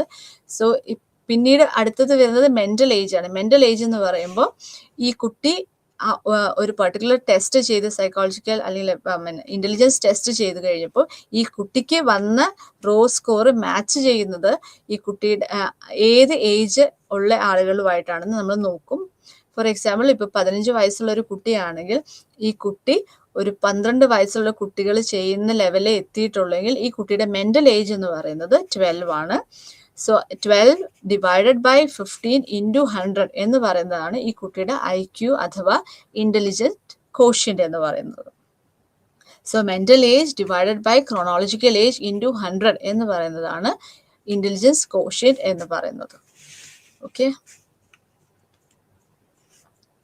സോ ആവറേജ് ഇൻ്റലിജൻസ് എന്ന് പറയുമ്പോൾ 85 to 115 വരെ വരാം. IQ ഒരു കറക്റ്റ് ആവറേജ് എന്ന് പറയുന്നത് 100 ആണ്. ഫോർ എക്സാമ്പിൾ 15 വയസ്സുള്ളൊരു കുട്ടി 15 വയസ്സിലുള്ള എല്ലാ കാര്യങ്ങളും ചെയ്യുന്നു, അല്ലെങ്കിൽ 15 വയസ്സിൻ്റെ സ്കോർ ഈ കുട്ടിക്ക് കിട്ടിയാൽ 15 ഡിവൈഡ് ബൈ 15 ഇൻറ്റു 100 എന്ന് പറയുമ്പം ഈ 100 IQ ആണ് ഏറ്റവും ആവറേജ് സ്കോർ എന്ന് പറയുന്നത്. അപ്പം ഇതിൻ്റെ നമ്മൾ കണക്കെടുക്കുമ്പോൾ 85 or 90 to 110 ആണ് നോർമൽ റേഞ്ച് എന്ന് നമ്മൾ പറയാം. അതിൽ നിന്ന് താഴോട്ട് ഡീവിയേറ്റ് ചെയ്യുന്നതോറും കുട്ടിയുടെ മെൻ്റൽ ഡെഫിഷ്യൻസി നമുക്ക് കാണാൻ സാധിക്കും. മുകളിലേക്ക് പോകുന്നതോറും കുട്ടിക്ക് ഒരു ഗിഫ്റ്റഡ്നെസ് നമുക്ക് കാണാനായിട്ട് സാധിക്കും. സോ ഇൻ്റലക്ച്വലി സുപ്പീരിയറും അതുപോലെ ഇൻ്റലക്ച്വലി ഇൻഫീരിയർ ലെവൽസ് ആണ് ആവറേജിൽ നിന്ന് ഡീവിയേറ്റ് ചെയ്ത് പോകുമ്പോൾ. ഇതാണ് അതിൻ്റെ ആ ഒരു പിക്ചർ നമ്മൾ കണക്കാക്കുമ്പോൾ. സോ സ്കോർസ് വന്നിട്ട് 85 to 115 വരെ ആണ് അതിൻ്റെ ഒരു ആവറേജ് സ്കോർ എന്ന് പറയുന്നത്.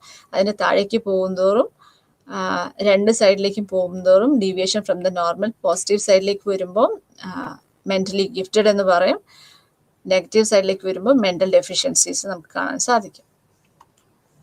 സോ എബവ് ആവറേജ് എബവ് 130 എന്ന് പറയുമ്പോൾ വെരി സുപ്പീരിയർ ഇൻ്റലിജൻസ് അല്ലെങ്കിൽ ഗിഫ്റ്റഡ് എന്ന് പറയും. 120 to 129 superior intelligence, 110 to 119 high average intelligence, 90 to 109 average intelligence, 80 to 89 low average intelligence, 71 to 79 borderline intellectual functioning, 55 to 70 mild mental intellectual disability, 40 to 54 moderate intellectual disability, 25 to 39 severe intellectual disability, below 25 profound intellectual disability. പണ്ട് mental retardation എന്ന് പറയുന്ന ഒരു വാക്കാണ് നമ്മൾ ഉപയോഗിച്ചത് intellectual disability ഉള്ളവർക്ക്. ഇപ്പോൾ person with intellectual disability എന്നാണ് ഇപ്പോഴത്തെ നമ്മൾ പറയുന്ന വാക്ക്. അടുത്തത് types of intelligence test. So intelligence നമുക്ക് പല രീതിയിൽ മെഷർ ചെയ്യാം, പല ടെസ്റ്റുകളിലൂടെ നമുക്ക് ഇൻ്റലിജൻസ് മെഷർ ചെയ്യാൻ സാധിക്കും. ഞാൻ നേരത്തെ ഫസ്റ്റ് നമ്മൾ തുടങ്ങിയപ്പോൾ പറഞ്ഞു ഏറ്റവും കൂടുതൽ മെഷർ ചെയ്യുന്ന ഒരു ഹ്യൂമൻ ക്വാളിറ്റി എന്ന് പറയുന്നത് ഇൻ്റലിജൻസ് ആണ്. സോ ടൈപ്സ് ഓഫ് ഇൻ്റലിജൻസ് നമുക്ക് 3 തരത്തിൽ on the basis of administration procedure, എങ്ങനെയാണ് നമ്മൾ അഡ്മിനിസ്റ്റർ ചെയ്യുന്നതെന്ന് വെച്ചിട്ട് ഇൻഡിവിജ്വൽ ടെസ്റ്റും ഗ്രൂപ്പ് ടെസ്റ്റും ഉണ്ട്. Then basis of nature of item use, നമ്മൾ ഏത് തരത്തിലുള്ള ഐറ്റംസ് ആണ് യൂസ് ചെയ്യുന്നതനുസരിച്ച് വെർബൽ ടെസ്റ്റും നോൺ വെർബൽ ടെസ്റ്റും ആണുള്ളത്. On the basis of favour of one culture over the other വെച്ച് നമ്മൾ നോക്കുമ്പോൾ കൾച്ചർ ഫെയർ ടെസ്റ്റും കൾച്ചർ ബയസ്ഡ് ടെസ്റ്റും നമുക്ക് കാണാൻ സാധിക്കും. So on the basis of അഡ്മിനിസ്ട്രേഷനിൽ നമ്മൾ നോക്കുമ്പോൾ ഇൻഡിവിജ്വൽ ടെസ്റ്റും ഗ്രൂപ്പ് ടെസ്റ്റും ആണ്. സോ ഇൻഡിവിജ്വൽ ടെസ്റ്റ് എന്ന് പറയുമ്പോൾ നമ്മൾ മനസ്സിലാക്കേണ്ടത് ഇത് ഒരു വ്യക്തിക്ക് മാത്രമേ ഒരു സമയത്ത് ആ ടെസ്റ്റ് നമുക്ക് ചെയ്യാൻ സാധിക്കൂ. ഫോർ എക്സാമ്പിൾ 1-to-1 ടെസ്റ്റ് ആണ് പോസിബിൾ ആവുന്നുള്ളൂ. So an individual test is one that is administered to one individual at a time. ഒരു സമയം ഒരു വ്യക്തിയിൽ മാത്രമാണ് നമ്മൾ ആ ടെസ്റ്റ് ചെയ്യാൻ സാധിക്കുക. ഫോർ എക്സാമ്പിൾ, നമ്മുടെ അടുത്തൊരു ക്ലയൻറ്റ് വന്നിട്ടുണ്ടെങ്കിൽ ആ ക്ലയൻറ്റ് നമ്മുടെ അടുത്ത് ഇരിക്കുന്നു, നമ്മൾ ഓരോ ടെസ്റ്റും ഈ കുട്ടിക്ക് കൊണ്ട് അല്ലെങ്കിൽ ഈ വ്യക്തിയെ കൊണ്ട് അല്ലെങ്കിൽ കുട്ടിയെ കൊണ്ട് നമ്മൾ ചെയ്യിക്കുന്നു. ആ സമയത്ത് നമ്മൾ ടൈം നോട്ട് ചെയ്യുന്നു, ഏതൊക്കെ ടെസ്റ്റുകൾ ഏതൊക്കെ സമയത്തിനുള്ളിൽ ഈ കുട്ടി കംപ്ലീറ്റ് ചെയ്തു, ഇതെല്ലാം നമ്മൾ ശ്രദ്ധിക്കുന്നതുകൊണ്ട് നമുക്ക് അവിടെ വേറൊരു വ്യക്തിയെ അറ്റ് എ ടൈം നമുക്ക് ശ്രദ്ധിക്കാൻ സാധിക്കില്ല. സോ അത്തരത്തിലുള്ള ടെസ്റ്റുകളെ നമ്മൾ ഇൻഡിവിജ്വൽ ടെസ്റ്റ് എന്നാണ് പറയുക. Example Kaufman scale, Stanford Binet scale, Wechsler intelligence scale. ഇതിൽ സ്റ്റാൻഫോർഡ് ബിനെ സ്കെയിൽ എങ്ങനെയാണെന്ന് നോക്കാം. Alfred Binet, then Theophile Simon intelligence test was the first intelligence. ഇവരുടെ ടെസ്റ്റ് ആയിരുന്നു ഫസ്റ്റ് ഇന്റലിജൻസ് ടെസ്റ്റ് എന്ന് പറയുന്നത്. സ്റ്റാൻഫോർഡ് ബിനെ ടെസ്റ്റ് എന്നാണ് ഇതിന് പറയുന്നത്.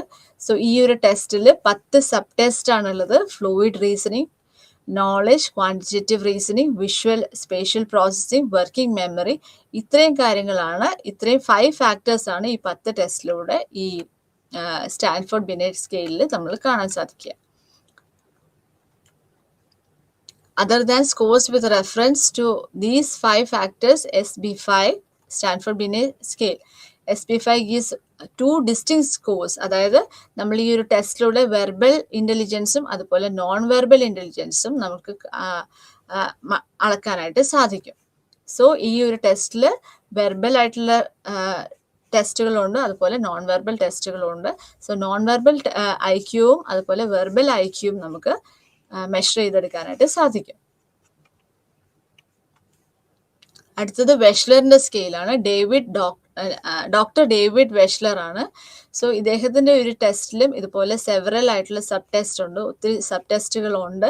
അതിൽ വെർബൽ ടെസ്റ്റുകളുണ്ട്, ദെൻ നോൺ വെർബൽ ടെസ്റ്റുകളുണ്ട്. വെർബൽ ടെസ്റ്റുകൾ എന്ന് പറയുമ്പോൾ അതിനകത്ത് ലാംഗ്വേജും അതുപോലെ വേർഡ്സും ഇൻവോൾവ് ആയിരിക്കും. നോൺ വെർബൽ ടെസ്റ്റ് എന്ന് പറയുമ്പോൾ കൂടുതലും പെർഫോമൻസ് ടെസ്റ്റുകളായിരിക്കും വരിക. സോ നോൺ വെർബൽ ടെസ്റ്റ് എന്ന് പറയുമ്പോൾ digit simple, then picture arrangement, picture completion, objects assemble ചെയ്യുക, ഇത്തരത്തിലുള്ള ടെസ്റ്റുകളായിരിക്കും വരുന്നത്. So scales test separate scores for both verbal performance, verbal IQ നമുക്ക് മെഷർ ചെയ്യാൻ സാധിക്കും, അതുപോലെ പെർഫോമൻസ് IQ നമുക്ക് മെഷർ ചെയ്യാൻ സാധിക്കും.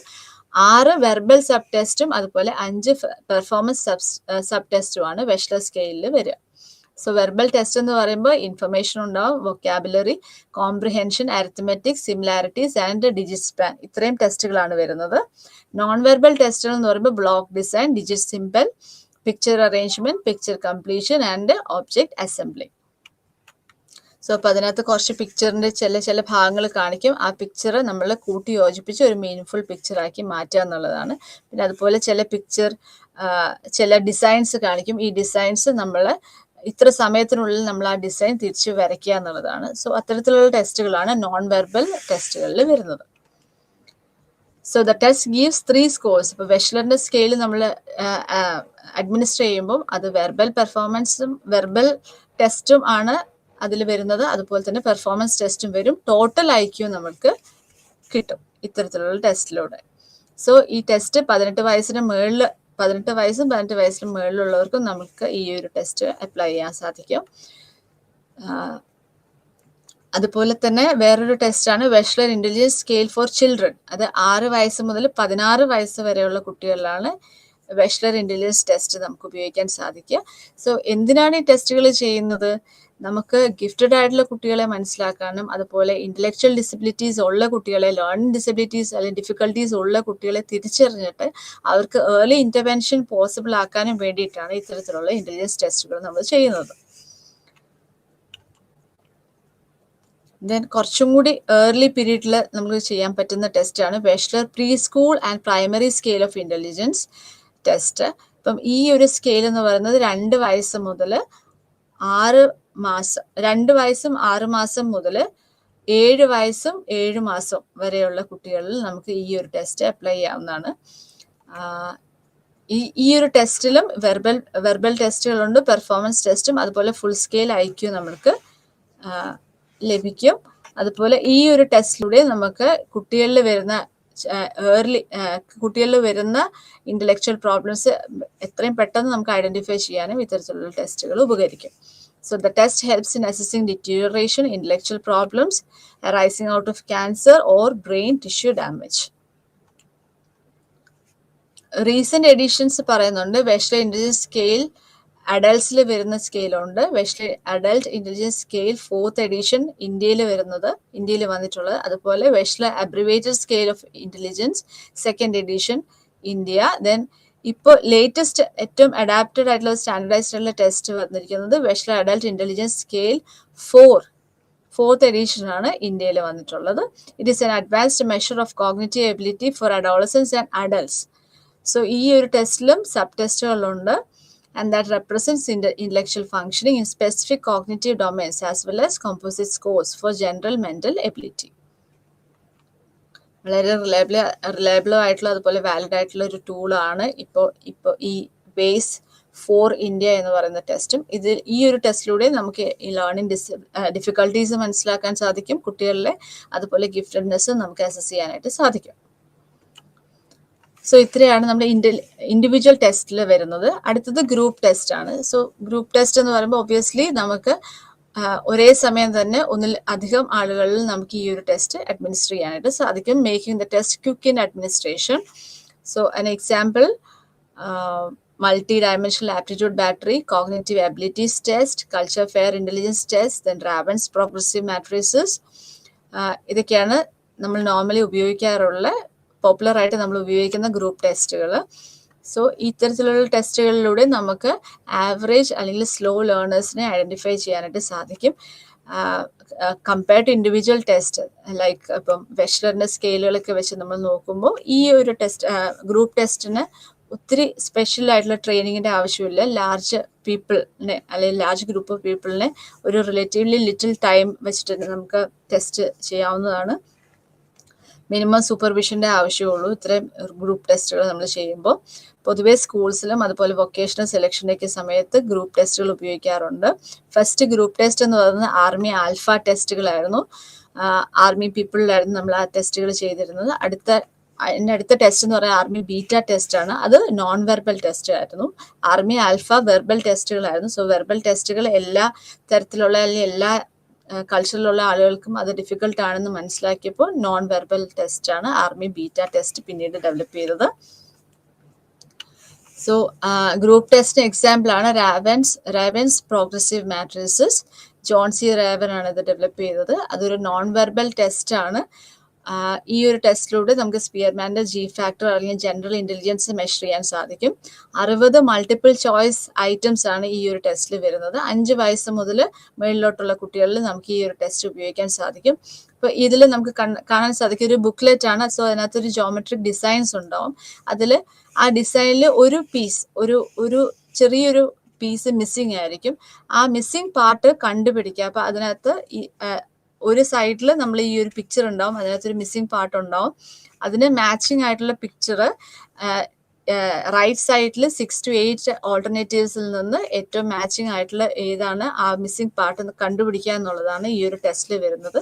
സോ ഒബ്വിയസ്ലി നമുക്കറിയാം. അപ്പോൾ ഇതിനകത്ത് വേറെ ഭാഷയുടെ ആവശ്യമില്ല, അതുപോലെ ലിംഗ്വിസ്റ്റിക് അല്ലെങ്കിൽ വെർബൽ എബിലിറ്റിയുടെ ആവശ്യമില്ല. സോ ഇതൊരു നോൺ വെർബൽ ടെസ്റ്റ് ആണ്. ഏത് കൾച്ചറിലുള്ളവരിലും നമുക്ക് ഈ ഒരു ടെസ്റ്റ് ഉപയോഗിക്കാൻ പറ്റും. So it's a culture fair test also. So Raven's constructed 3 different forms of test: standard progressive matrices, അതുപോലെ coloured progressive matrices, advance progressive matrices.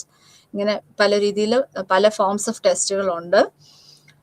6 വയസ്സ് മുതൽ 80 വയസ്സുള്ള ആളുകളിൽ നമുക്ക് ഈ ഒരു ടെസ്റ്റുകൾ ഉപയോഗിക്കാൻ പറ്റുന്നതാണ്. CPM is available for younger children. കുട്ടികളിലാണ് കളേർഡ് പ്രോഗ്രസീവ് മാട്രിസസ് കൂടുതൽ നമ്മൾ കാണുക. And for special groups who cannot be tested on SPM. SPM എന്ന് പറയുമ്പോൾ സ്റ്റാൻഡേർഡ് പ്രോഗ്രസീവ് മാട്രിസസ്. അടുത്തത് verbal and non verbal test ആണ്. സോ ആദ്യം നമ്മൾ പറഞ്ഞത് ഇൻഡിവിജ്വൽ ടെസ്റ്റും ഗ്രൂപ്പ് ടെസ്റ്റും. ദെൻ അടുത്തത് verbal and non verbal test ആണ്.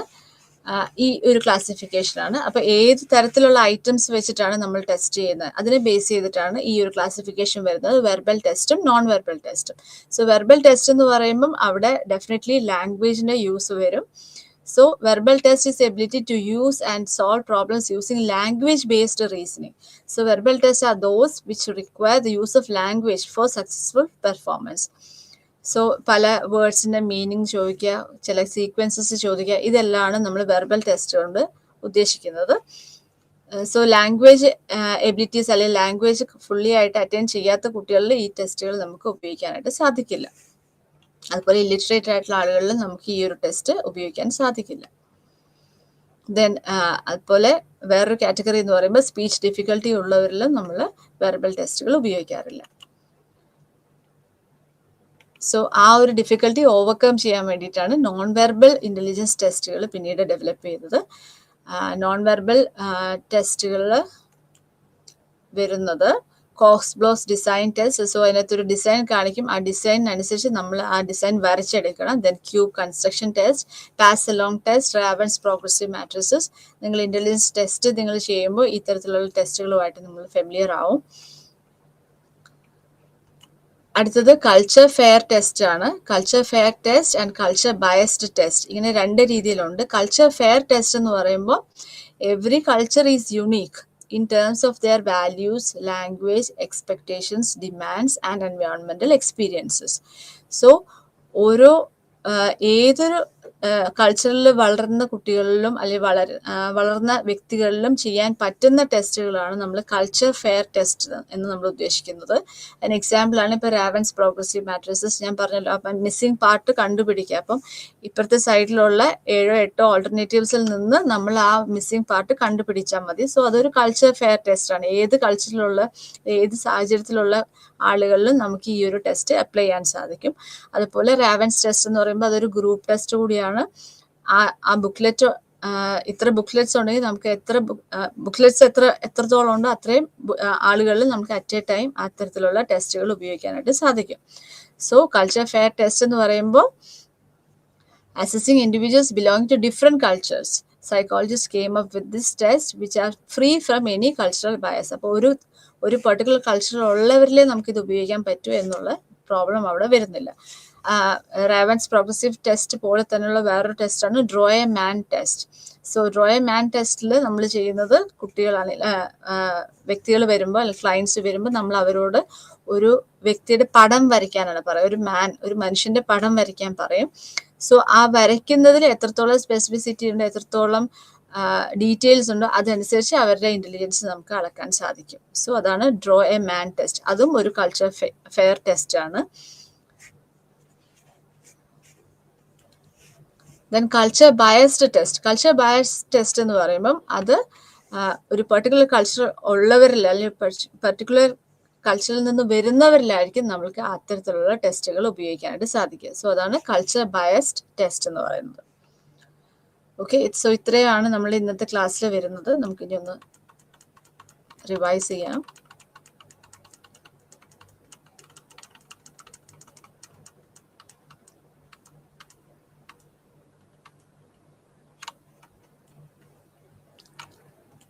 സോ ഇൻ്റലിജൻസ് എന്ന് പറയുമ്പം അതിൻ്റെ ഒരു ഇൻട്രൊഡക്ഷനിൽ നമ്മൾ പ്രിയാൻഷി സോമിനി എന്ന് പറയുന്ന കുട്ടിയെ പറ്റി നമ്മൾ പറഞ്ഞിരുന്നു. സോ ഇൻ്റലിജൻസ് എന്ന് പറയുമ്പം അവിടെ ഹെറിഡിറ്ററി ഫാക്ടേഴ്സും അതുപോലെ എൻവയോൺമെൻറ്റൽ ഫാക്ടേഴ്സും ഇത് രണ്ടും ഇൻ്റലിജൻസിനെ ഇൻഫ്ലുവൻസ് ചെയ്യുന്നുണ്ട് എന്നുള്ളതാണ് നമ്മൾ മനസ്സിലാക്കേണ്ടത്. ഇൻ്റലിജൻസ് എന്ന് പറയുമ്പോൾ ഏറ്റവും എക്സ്റ്റെൻസീവായിട്ട് നമ്മൾ മനുഷ്യരിൽ അളക്കുന്ന ഒരു ക്വാളിറ്റി എന്ന് പറയുന്നത് ഇൻ്റലിജൻസ് ആണ്. ഇൻ്റലിജൻസ് ഏറ്റവും കൂടുതൽ തിരിച്ചറിയുമ്പോൾ അതിനെക്കുറിച്ച് നമ്മൾ ചർച്ച ചെയ്യുന്നതും കുട്ടികൾ സ്കൂളുകളിലേക്ക് എത്തിക്കഴിയുമ്പോഴാണ്. സ്കൂൾസിലും കോളേജസിലും സക്സസ് എന്ന് പറയുന്നത് എപ്പോഴും ഈ ഇൻ്റലിജൻസിൻ്റെ ഒരു കോൺസെപ്റ്റുമായിട്ട് റിലേറ്റ് ചെയ്തിട്ടാണ് വരുന്നത്. സോ ഇൻ്റലിജൻസ് എന്ന് പറയുന്ന വാക്ക് വന്നിരിക്കുന്നത് ഇൻ്റലിഗേർ എന്ന് പറയുന്ന ലാറ്റിൻ വേർഡിൽ നിന്നാണ്. That means to understand, comprehend or to perceive. Intelligence എന്ന് പറയുമ്പോൾ അതിനകത്ത് ഒരുപാട് എബിലിറ്റീസ് ചേർന്നിട്ടാണ് ഇന്റലിജൻസ് എന്ന് പറയുന്ന ഒരു ഗ്ലോബൽ കപ്പാസിറ്റിയിലേക്ക് വരുന്നത്. ഇന്റലിജൻസ് എന്ന് പറയുമ്പോൾ it's a capacity to understand novel stimuli, learning language and communicate with others, being aware of the environment, have the ability to reason, plan and solve the problems creatively. ഇന്റലിജൻസിന്റെ പല ഡെഫിനിഷൻസും ഉണ്ട്. പക്ഷെ നമ്മൾ പഠിച്ചിരിക്കുന്ന definition എന്ന് പറയുന്നത് ഡേവിഡ് വെഷ്ലറിന്റെ ഡെഫിനിഷനാണ്. അദ്ദേഹം പറയുന്നത് intelligence is a global capacity of the individual to think rationally, to act purposefully and to deal effectively with the environment. Then nature nurture nature of intelligence. Nature of ഇൻ്റലിജൻസിൽ പറയുന്നത്, intelligence എന്ന് പറയുമ്പം അവിടെ ഒരു adaptability വരുന്നുണ്ട്, adjustment to environment വരുന്നുണ്ട്, relationship perceive ചെയ്യുക, ഒരു പ്രോബ്ലത്തിന് മനസ്സിലാക്കുക, അതുപോലെ ഇൻഡിപെൻഡൻ്റ് ആയിട്ട് തിങ്ക് ചെയ്യുക, കുറച്ച് സമയം കൊണ്ട് മാക്സിമം പഠിക്കാനുള്ള എബിലിറ്റി ഉള്ളവർ, അതുപോലെ മറ്റുള്ളവരിൽ നിന്നും അല്ലെങ്കിൽ മറ്റുള്ളവരുടെ എക്സ്പീരിയൻസും അവനവൻ്റെ എക്സ്പീരിയൻസിൽ നിന്നും ബെനിഫിറ്റ് ചെയ്തിട്ട് ജീവിതം മുമ്പോട്ട് കൊണ്ടുപോകുന്നവരുമായിരിക്കും ഇൻ്റലിജൻസ് ഉള്ളവർ. നേച്ചർ നർച്ചർ ഡിബേറ്റ് പറയുന്നുണ്ട്. സോ നേച്ചർ എന്ന് പറയുമ്പോൾ it's more related to genetic or hereditary factors that we have inherited from our parents such as height or skin colour. Nurture എന്ന് പറയുമ്പോൾ കൂടുതൽ അവിടെ എൻവയോൺമെൻറ്റൽ ഫാക്ടേഴ്സ് ആണ്, like rearing, family, socio economic status, social support, cultural factors, ഇതെല്ലാമാണ് നമ്മളുടെ നർച്ചറുമായിട്ട് ബന്ധപ്പെട്ടിട്ട് വരുന്നത്. So nature nurture debate ആണ് പറയുന്നത്. സോ നേച്ചർ അല്ലെങ്കിൽ ഹെറിഡിറ്ററി ഫാക്ടേഴ്സ് കൂടുതലും ആണ് ഇന്റലിജൻസിനെ പ്രൊമോട്ട് ചെയ്യുന്നത് എന്ന് ബിലീവ് ചെയ്യുന്നവർ നേറ്റിവിസ്റ്റ് എന്നാണ് പറയാം, മറ്റവർ എൻവയോൺമെന്റലിസ്റ്റ് ഓർ എംപിറിസിസ്റ്റ് എന്നാണ് പറയാം. ദെൻ ഹെറിഡിറ്ററി ഫാക്ടേഴ്സിനെ എഫക്റ്റ് ചെയ്യുന്നതുമായിട്ട് ബന്ധപ്പെട്ട് ചില സ്റ്റഡീസ് നമ്മൾ പറഞ്ഞു, ഐഡന്റിക്കൽ ട്വിൻസിന്റെ സ്റ്റഡീസ്. ദെൻ ഐഡന്റിക്കൽ ട്വിൻസ് നോക്കുമ്പോൾ അവരിലാണ് കൂടുതലും IQ സിമിലർ ആയിട്ട് കാണുന്നത് കമ്പയർഡ് ടു ഫ്രട്ടേണൽ ട്വിൻസ്. അതുപോലെ ഫ്രട്ടേണൽ ട്വിൻസിനെ വെച്ച് ഫ്രട്ടേണൽ ട്വിൻസും സിബ്ലിങ്സും വെച്ച് നമ്മൾ നോക്കുമ്പോൾ ഫ്രട്ടേണൽ ട്വിൻസിലാണ് കൂടുതൽ സിമിലർ ആയിട്ടുള്ള IQ നമ്മൾ കാണും. അതുപോലെ എൻവയോൺമെന്റൽ ഫാക്ടേഴ്സ് നമ്മൾ പറയുമ്പോൾ poor attention, stress, poverty, health, poor health, education status, ഇതെല്ലാം ഇന്റലിജൻസിനെ ഇൻഫ്ലുവൻസ് ചെയ്യുന്ന ഫാക്ടേഴ്സ് ആണെന്ന് മനസ്സിലാക്കുക. ദെൻ തിയറീസ് ഓഫ് ഇന്റലിജൻസ് നമ്മൾ പറഞ്ഞു, Spearman two-factor theory, Thurston's theory of intelligence, Sternberg's theory of intelligence, Gardner's theory, Cattell's theory, Pass theory, theory of technological intelligence, and theory of integral intelligence. Spearman's theory le G factor, S factor, G for general factor and S for specific factor.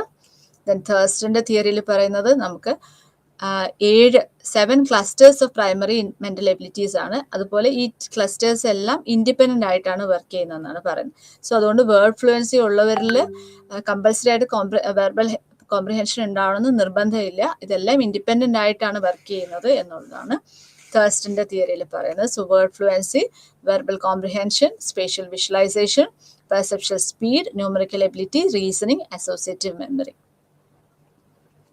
അടുത്തത് സ്റ്റേൺബർഗിന്റെ തിയറിയിൽ പറയുന്നത് നമുക്ക് 3 തരത്തിലുള്ള intelligence ആണ് നമ്മളിലുള്ളതെന്ന് പറയുന്നത്. Contextual intelligence, creative intelligence and analytical intelligence. Then Gardner's തിയറിയിൽ പറയുന്നത് 7 ഡിസ്റ്റിങ്ക്ട് ടൈപ്സ് ഓഫ് ഇന്റലിജൻസ് ആണുള്ളത്. Linguistic intelligence, musical, logical, mathematical, spatial, body kinaesthetic, interpersonal, intrapersonal and last one naturalistic intelligence. Then കാറ്റലിന്റെ തിയറിയിൽ പറയുന്നത് ഫ്ലൂയിഡ് ഇന്റലിജൻസും ക്രിസ്റ്റലൈസ്ഡ് ഇന്റലിജൻസും. Then non cognitive ഇന്റലിജൻസിൽ പറയുന്നത് emotional intelligence and social intelligence. PASS തിയറിയിൽ പറയുന്നത് ആദ്യം attention, arousal, then simultaneous and successive processing, then planning. ഇത്രയാണ് ദാസ് തിയറിയിൽ പറയുന്നത്. ദെൻ തിയറി ഓഫ് ടെക്നോളജിക്കൽ ഇന്റലിജൻസിൽ കൾച്ചറിന്റെ ഇൻഫ്ലുവൻസിനെ പറ്റിയിട്ടാണ് പറയുന്നത്. ദെൻ ഇന്റഗ്രൽ ഇന്റലിജൻസിൽ ഹോളിസ്റ്റിക് പെർസ്പെക്റ്റീവിനെ പറ്റിയിട്ടാണ് പറയുന്നത്. Then assessment of intelligence നമ്മൾ പറയുന്നത് mental age divided by chronological age into 100.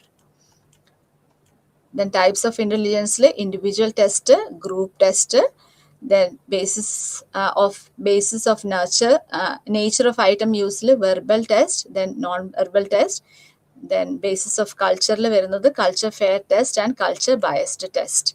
Individual test, Stanford Binet test, Wechsler scales, then group test, Raven's progressive matrices, then verbal test language ability ആയിരിക്കും അതിനകത്ത് നമ്മൾ കൂടുതൽ assess ചെയ്യുക.